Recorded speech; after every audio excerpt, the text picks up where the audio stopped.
नमस्कार। 4 दिन पहले जब फिल्म आदिपुरुष का टीजर रिलीज हुआ, तब से लेके अभी तक चारों तरफ एक हंगामा है, एक शोर है।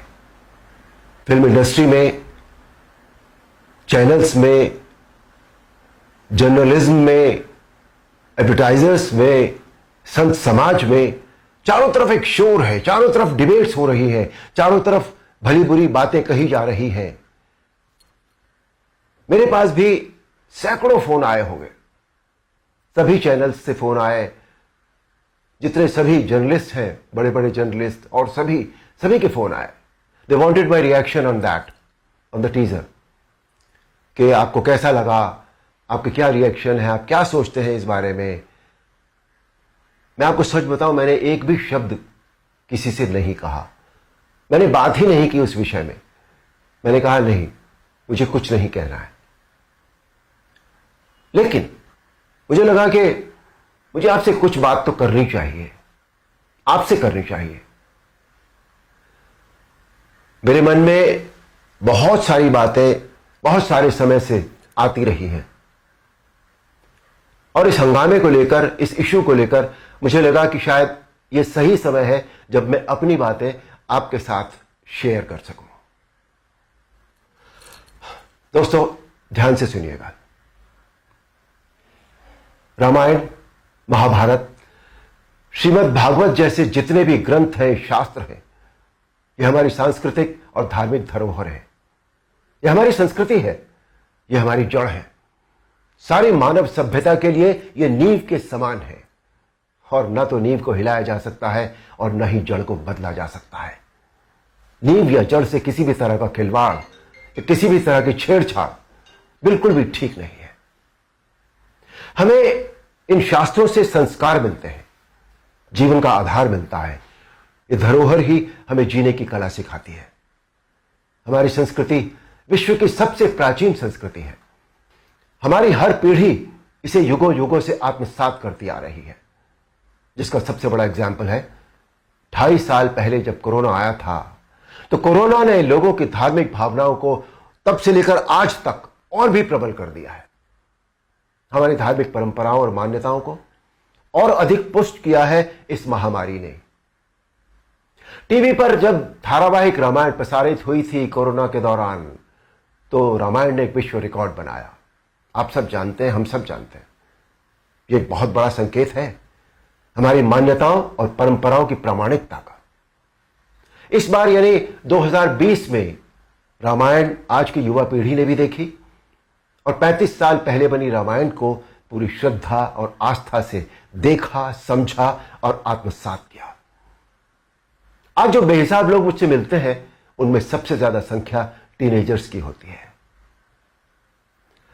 दोस्तों, 500 साल के संघर्ष, अथक प्रयत्न और जद्दोजहद के बाद, न जाने कितना रक्त बहाने के बाद हमें राम मंदिर के पक्ष में निर्णय मिला, और वहां एक भव्य मंदिर का निर्माण हो रहा है, जो 2024 तक पूरा भी हो जाएगा।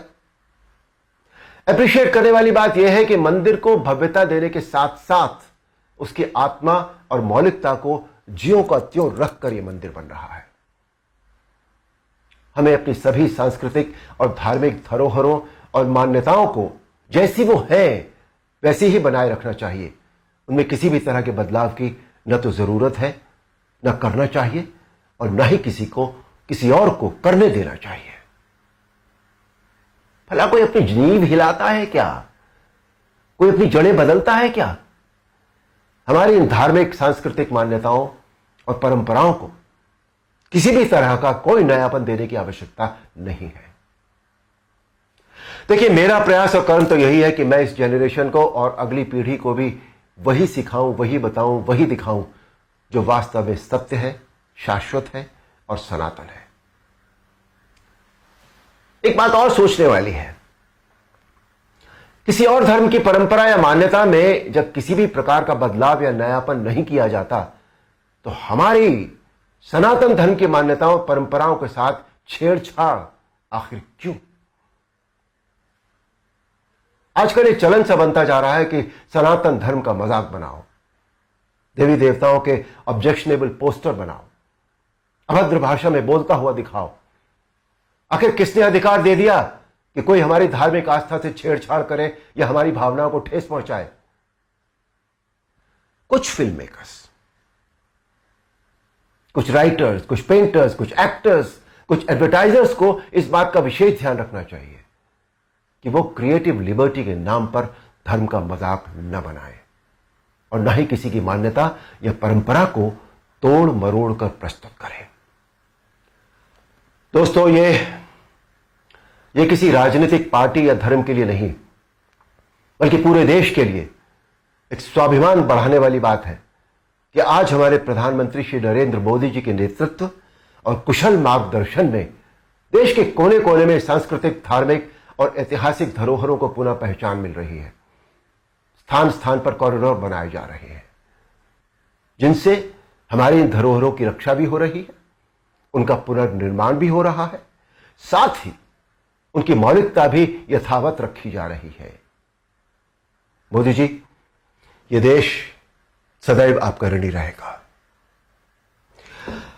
मेरा अनुरोध है आप सबसे कि आप सब पूरी सक्रियता और जागरूकता के साथ अपनी अमूल्य सांस्कृतिक, धार्मिक मान्यताओं और धरोहरों को सहेज कर संभाले रखने का संकल्प करें और दूसरों को भी इसके लिए प्रेरित करें। धन्यवाद। नमस्कार।